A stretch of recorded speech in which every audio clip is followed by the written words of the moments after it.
I'm going to give you some of the secrets about how we make you buy what we want you to buy. So as a marketer, when I'm first giving you a product, what's my job? Well, my job is to make you want it, to crave it, to need it, to think that it is the best innovation in food since sliced bread. But how do we do it? Well, I'm going to give you a really big example later that I'm going to break right down for you. But let's just start by looking at a few fun little things. So here we have Shreddies, an old favourite, been around for years, very popular in the UK and Canada. Without changing a single little thing about that product, they remarketed them, rebranded them as brand new diamond-shaped Shreddies. Food marketing genius right there. In the 1950s, there was a very important innovation in food. The instant mix cake, one of my personal favourites. When they were first brought out, all you needed to do was to add a little bit of water. Who's not going to love that? Well, actually, no one loved it. No one bought the bloody things.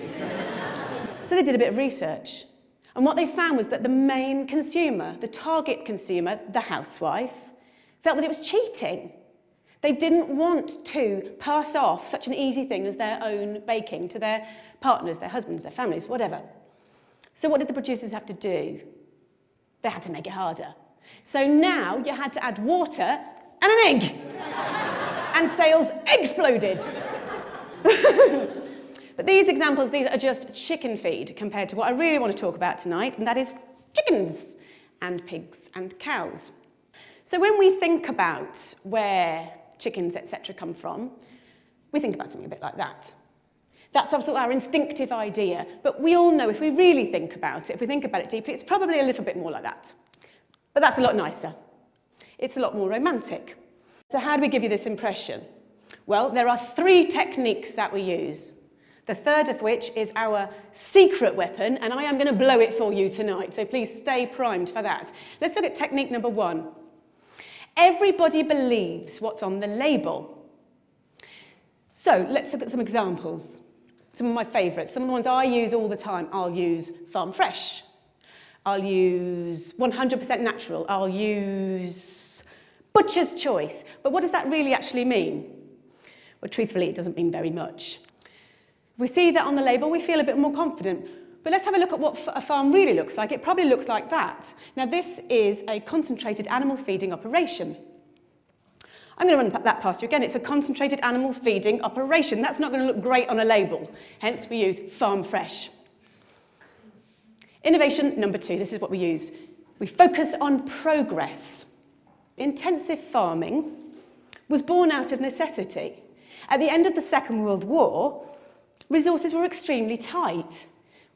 Farming had to be by necessity very, very economical. And we've learnt from that, and we've built from that, and we're able to now raise more and more animals in smaller and smaller spaces. So we've got extremely good at it. If we looked at a room of about this size, and this were turned into a chicken barn, it's a 100-seat theatre, how many chickens could we probably fit in this room now? I'm going to say about 4,000. It's pretty impressive, isn't it? It'd probably look a little bit like that. Now, the public aren't going to be massively keen on that idea, and it's my job to make them feel a little bit better about it. So how do I do it? Well, a basic principle of marketing. We use the right choice of words, and by using the right choice of words, we can make the conversation, we can focus the conversation the way we want it to. So we'll use an example like this. When you look at that picture, where is your eye drawn? It's drawn right to the middle of the page, massive letters, we've got strive to optimise. What we're looking at in the picture, in reverse, looks a bit like that, but this looks a lot nicer, because we're looking at strive to optimise. It makes us feel that there's progress. We feel good. So the challenge for the marketers is to make the public feel comfortable at what they're seeing. One of the side effects of intensive farming, of having so many animals in such a small space, unfortunately, is obviously disease, because you put so many animals into a small space, they're going to get sick. It is no secret that 50% of all the antibiotics in the world are used on farmed animals. So how do we make the public feel okay with this? How does that happen? My job. How do I do it? I use the language of innovation. So we're going back to our old friends at porkcares.org.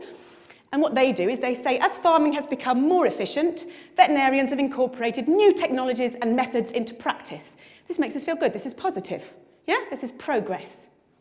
And when we're then marketing to future consumers, we would perhaps use something like this. This is a colouring book. Pigs and pork. It's absolutely gorgeous.